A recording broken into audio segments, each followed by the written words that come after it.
Napakatulala si Miss Cheryl Cruz. Ayan, may we have a speech.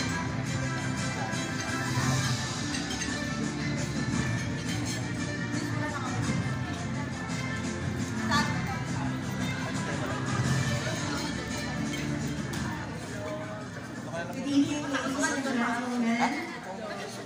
Thank you very much for nabubuo on the third Global Excellence Leadership Award 2024. Miss Maria Lisa Lorenzo, thank you so much for this award. Direk Rom Borla, maraming salamat sa inyo.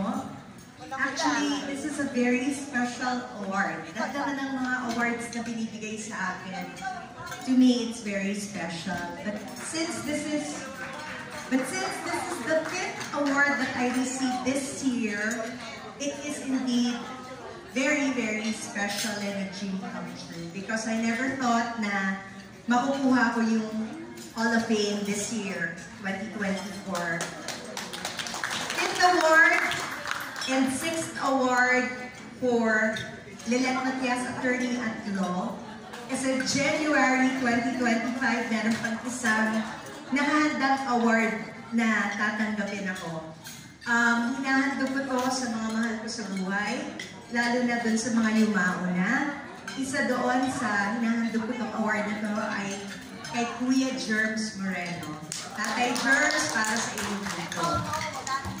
Sa anak ko, si Ashley, sa yaya ko, si Nanay Doray, sa mga minamahal kong kaibigan at mga masugid at talagang mga loving and loyal followers ko sa buong mundo para to sa inyo.